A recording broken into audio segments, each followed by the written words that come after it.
तो दोस्तों, आपका एक बार फिर से हमारे चैनल नोटों में स्वागत है। आज के जो वीडियो है, इस वीडियो में हम आपके लिए क्लास 11 फिजिकल एजुकेशन का जो पेपर था इवनिंग शिफ्ट का, उसके आंसर की लेकर आए हैं। तो पूरी वीडियो एंड तक देखिएगा और सारे क्वेश्चंस के आंसर मैं आपको बताऊंगा, ठीक है। सबसे पहले जो टाइम था मैक्सिमम वो 2 घंटे था, और जो मैक्सिमम मार्क्स थे वो 35, ठीक है। 3 सेक्शन थे। पहले सेक्शन में 9 क्वेश्चन थे, 2-2 मार्क्स के, उसमें से आपको कोई 7 करने थे। दूसरे सेक्शन में 5 क्वेश्चन थे, 3-3 मार्क्स के, उसमें से कोई 3 करने थे। और तीसरा जो सेक्शन था उसमें 4 क्वेश्चन थे, 4-4 मार्क्स के, उसमें से कोई 3 करने थे। यानी कि टोटल जो थे 18 क्वेश्चन थे, उसमें थे आपको कोई 13 क्वेश्चन करने थे, ठीक है। और वर्ड लिमिट यहाँ पे दी हुई है, ठीक है। फिर सेक्शन ए का पहला क्वेश्चन है, डेफलिम्पिक खेलों की शुरुआत कब हुई? इन खेलों में भाग लेने के लिए क्या योग्यता होती है? तो जो डेफलिम्पिक्स खेल है, इनकी शुरुआत सन 1924 में हुई थी, ठीक है। और इनमें भाग लेने के लिए 2 योग्यता थी, आपकी बुक में जो दी है। पहला तो जो है कि व्यक्ति की जो बधिरता है वो कम से कम 55 डेसिबल होनी चाहिए। और दूसरा, खेल के दौरान वो किसी भी सुनने वाले यंत्र का उपयोग नहीं कर सकता, ठीक है। फिर दूसरा क्वेश्चन है, पद्मासन के कोई 2 लाभ लिखिए। तो इससे क्या होता है? पहला लाभ कि जो आपका जो माइंड रहता है वो अलर्ट रहता है और अटेंटिव रहता है, यानी कि जो आपका दिमाग है वो सतर्क रहता है, ठीक है। ये आप इसका एक लाभ लिख सकते थे। दूसरा आप लाभ लिख सकते थे कि ये जो आसन करने से हमें आराम मिलता है, यानी रिलैक्सेशन होती है या शिथिलता मिलती है, ठीक है। फिर नेतृत्व के किन्हीं 2 गुणों का उल्लेख कीजिए। लीडरशिप की कोई 2 क्वालिटीज़ आप लिख सकते हैं। जैसे कि जो नेतृत्व जो करता है, लीडर जो होता है, वो सबको साथ लेकर चलता है, ठीक है। सबका सहयोग करता है, ठीक है। सबका हौसला बढ़ाता है और एक रोल मॉडल की तरह होता है। फिर फोर्थ क्वेश्चन था, वृद्धि और विकास में अंतर स्पष्ट कीजिए। तो इसमें आपको अंतर लिखना था, आप 2 अंतर भी लिख देते तो आपको 2 मार्क्स मिल जाते। तो पहला आप लिख सकते हैं कि वृद्धि गुणात्मक है, विकास जो है गुणात्मक है और परिमाणात्मक भी है, लेकिन जो वृद्धि है केवल परिमाणात्मक। यानी वृद्धि जो है उसको हम केवल नाप सकते हैं, और विकास जो है उसको हम गुणों के आधार पर देखते हैं और उसको नाप भी सकते हैं, ठीक है। तो वृद्धि बस नापी जा सकती है, और विकास जो है नापी भी जा सकती है और उसके गुण भी देखे जाते हैं उसमें। वृद्धि में जैसे शरीर की लंबाई बढ़ना, मोटाई बढ़ना, वजन बढ़ना, और विकास में मानसिक और शारीरिक दोनों रूप से जो है व्यक्ति का बढ़ोतरी जो है देखी जाती है, ठीक है। वृद्धि जो है हम देख के बता सकते हैं, ठीक है, लेकिन विकास जो है वो अदृश्य होता है, उसको हम देख के नहीं बता सकते। फिर ब्लड डोपिंग के विभिन्न प्रकारों की संक्षिप्त व्याख्या कीजिए। ब्लड डोपिंग क्या होता है कि ब्लड में जो है हम कोई निषिद्ध पदार्थ जो होते हैं उनका हम जब ब्लड में उसको डालते हैं, ठीक है, उससे क्या होता है वही आपको बताना था। इसके 2 प्रकार होते हैं, एक होता है होमोलोगस और एक होता है ऑटोलोगस। उसको आपको डिस्क्राइब करके लिखना था, ठीक है। फिर 6 क्वेश्चन है, पैरालंपिक खेलों पर संक्षिप्त टिप्पणी लीजिए, लिखिए। तो इसमें आप पैरालंपिक खेल कब शुरू हुए, ठीक है, कहाँ होते हैं, इसकी अध्यक्ष कौन था पहला, ठीक है, किसको इसका जनक कहा जाता है, डॉक्टर जो गटमैन थे उनको कहा जाता है, ठीक है। तो इस तरीके से आप कुछ पॉइंट्स लिख सकते थे। या आप ये भी लिख सकते थे कि इसका जो मुख्यालय है वो वॉन जर्मनी में है, ठीक है। और पैरालंपिक खेल जो है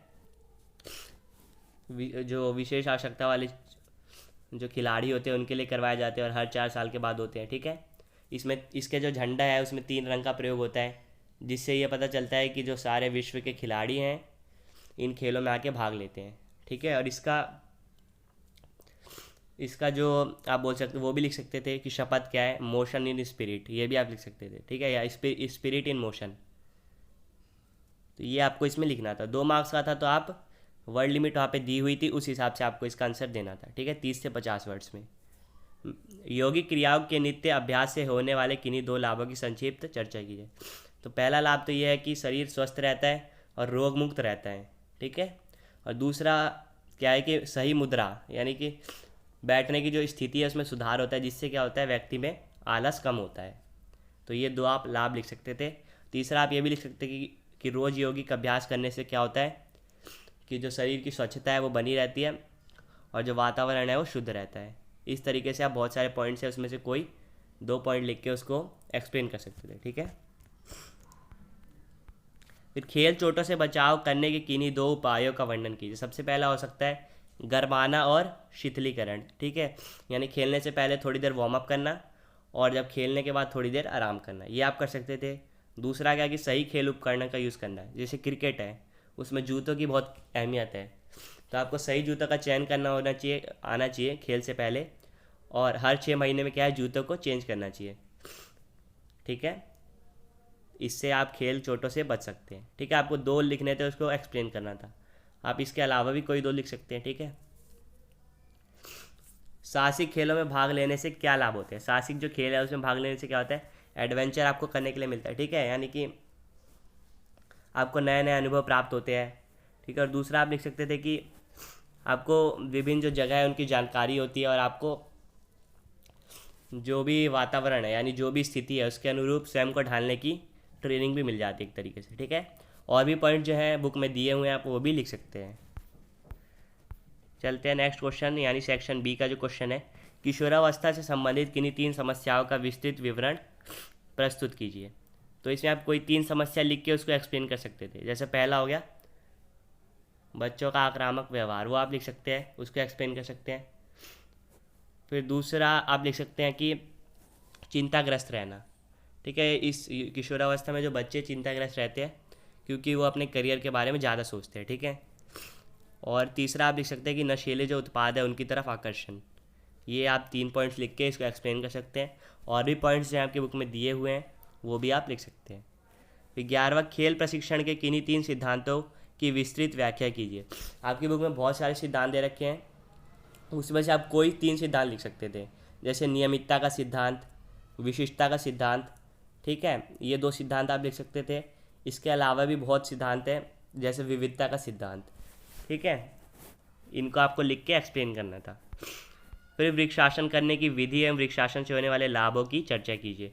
तो विधि लिखनी थी 1.5 नंबर का, और इसके लाभ लिखने थे 1.5 नंबर का। ठीक है, तो विधि, वृक्षासन मतलब पेड़ की तरफ पोज हो जाता है। ठीक है, उसमें विधि आपको लिखनी थी किस किस तरीके से हम इसको करते हैं, पहले क्या करना होता है स्टेप, उसके बाद क्या। ठीक है, ये आपकी बुक में अच्छे से एक्सप्लेन कर रखा है।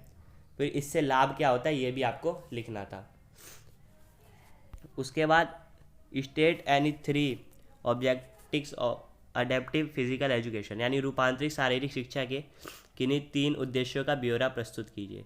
इसके कोई भी 3 उद्देश्य आप लिख सकते हैं।